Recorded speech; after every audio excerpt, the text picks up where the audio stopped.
De Guyanese ex-president en nu voorzitter van de oppositiepartij People's Progressive Party PPP, Bharat Jagdeo, sprak maandagmiddag met vissers en familieleden op de Aanmeersteiger te Lionsberg. Zoals bekend werden op 27 april 2018 20 vissers op de Atlantische Oceaan nabij de Via-Via-bank voor de kust in Oost-Suriname overvallen door piraten. Vermoedelijk zijn daarbij 15 vissers gedood. Tot nu toe zijn maar 3 lichamen geborgen en worden er dus 12 vissers vermist. Bharat Jagdeo legde uit wat het doel van zijn bezoek aan Suriname is. We came here to do 2 things basically. To offer solidarity with the people here, because many of them have families in areas that we represent across Guyana, and their families are very, very concerned. In fact, all of Guyana is very concerned about what's happening with our people here, but also with Surinamese too, because some of them are affected. And secondly, given what we see as sloth from the part of our government, I pointed out yesterday that when some of the relatives went to our foreign ministry, the foreign minister in Guyana, days after this incident, said that he was not even aware of it, that there was a foreign ministry saying. Then, days after that, the president did an interview for the international media, the president of Guyana, and he called this a massacre. But if you have a massacre of people, you have to have a response to that massacre. You have to have urgency to deal with it. You have to have a government policy, the army and the police treat it as high priority because it's a massacre. It's not ordinary crime, just killing or a road accident. But we did not see that response. Then I met with the families of some of the victims last week, and they expressed concern that they could not hear enough from our government about what's happening, and they were worried about their relatives here. So we thought that by coming here, that we will raise the level of awareness in Guyana and pressure our own government to act faster and in an exceptional manner, befitting the horrible nature of this crime. So immediately, Friday, we said we're going to come here Sunday morning. We saw the Minister of Home Affairs come over with a team, and we're glad for that, our Minister of Home Affairs, that they didn't want us to preempt them. So we're glad that they're acting.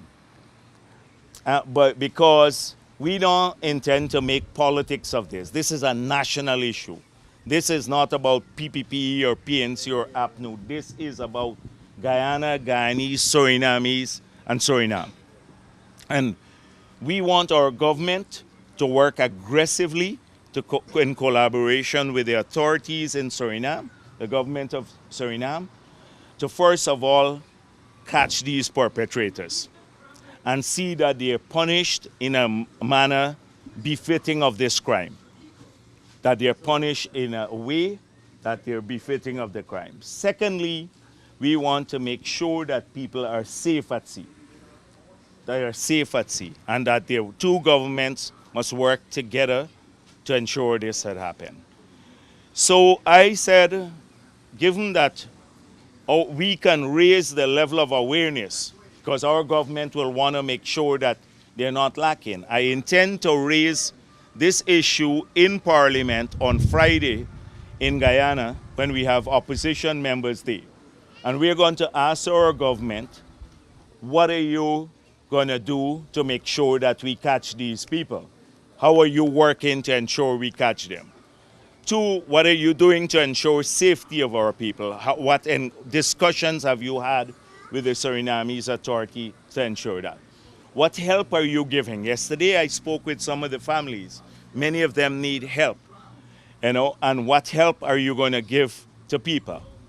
So there are lots of questions that we will raise in Parliament that the government will have to give answers to. We believe if they have to give answers, they will then work harder. So you may have heard me yesterday, it was in the media, I said this is not just piracy. This is a terroristic act. This is about terrorism. You go out there. I don't think from all that I've been told that they went there to rob people. They went to kill them. And if this, in my view, qualifies as an act of terrorism, if you use the piracy laws of Guyana even, some of these people who may be in Guyana or gone back to Guyana, we may not be able to prosecute them because they may argue that the crime was committed not in Guyanese territory, in Suriname's jurisdiction. So we may not have jurisdiction. That's why I said that we have to review the Terrorism Act in Guyana, to use the Terrorism Act to go after some of these people, because it doesn't matter where you commit a crime that is classified as terroristic, then there are consequences in Guyana. We can apprehend you. The penalties are tough, and you can forfeit their assets, do a number of things. So we will examine that. And El Nandalal yesterday also pointed out that in prosecuting these people, in Guyana particularly, we can't use just policemen.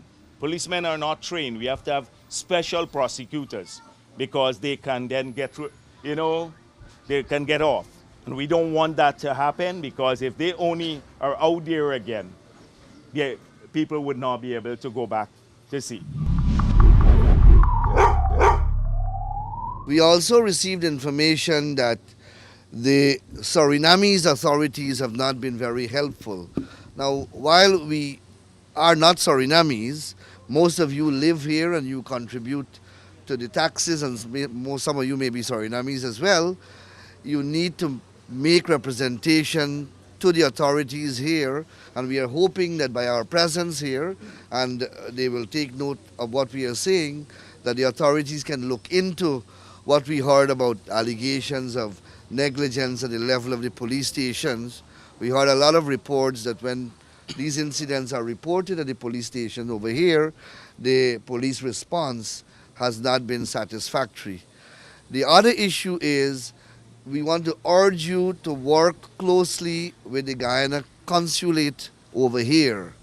The Guyanese consular officer who is stationed in Suriname, one of his principal functions is to ensure that your welfare and your problems are addressed. That is his responsibility. And perhaps it's time that you organize yourself into some kind of grouping or organization so that you speak with a common voice and that you can be taken seriously and you can approach the press whenever the public officials do not respond to you properly. So you need to put some kind of pressure on the Guyana consulate. Speak to them, engage them, and ensure that they represent you. I made a suggestion, toch? And I offer my condolence to all family members of the victims. And I make a suggestion that the Guyana government and the Suriname government can make the cruiser, the type of boats, more efficient, more fuel economical. They use a lot of fuel, and now with the climate change, the strong tides, the expense is very high, and you get it a lot that the small boats go outside and they don't make nothing. I can't agree with you that it's a justification for stealing, that if people can't make a living, then they have to go and hijack others. There's no justification for committing any crime. So I just wanted to say that I support any measure that could help people to make a living and to improve their lives. And if governments can do that, they should do that. In fact, they should do that. That's part of why you're in government. But we also have to sit and work with the fishermen on not just this incident, how do you secure them in the future to prevent this from happening again?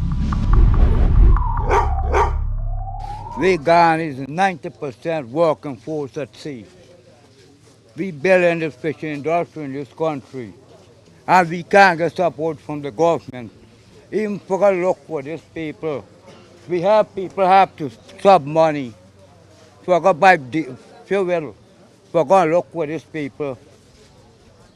Only thing I could say, we don't have no support for the fishermen. We bring a lot of income in this country, just as rice, and we can't get support from the government.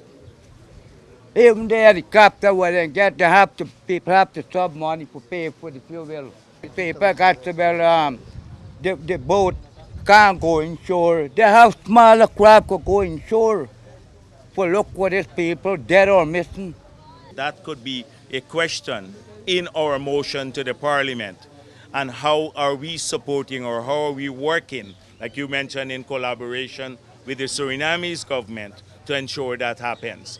So that will be one of the things that we will raise. We want to know if the man living or if he died. Or he died. Me want see his dead body. And they want sick person. Me got sugar, me got blood pressure, and we stay in a renting place. Yeah. Who go stand up for me now? Yeah. Who go stand up for me? So you said the owner of the vessel didn't tell you anything? No. She come by me a Sunday, and she will tell nothing. Nothing she not tell. Only she asked me for my phone number, and he told me husband body a Guyana. And tell me husband body, and the body tell his son. His son phone me and tell me so thing and happen. He say he kill his chacha, and he tie in an ankara and throw off a boat. That lady no tell me exactly what happened with my husband. Yeah.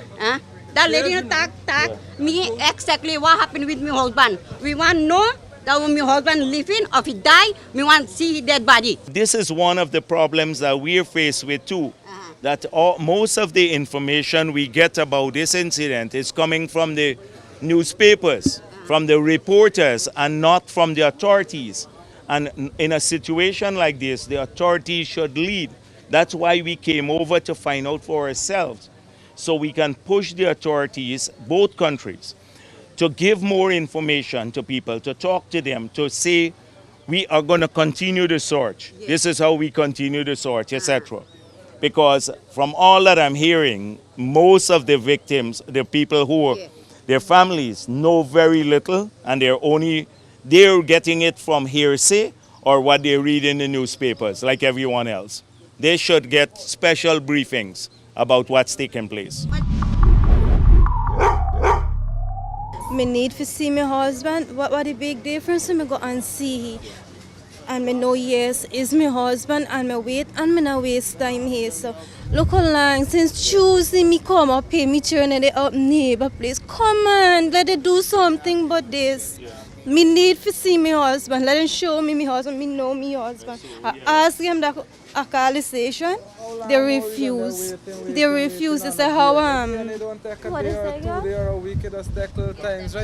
Give them a little time. Come on. You're talking about how the length of time it takes to do the DNA. I'm saying something simple.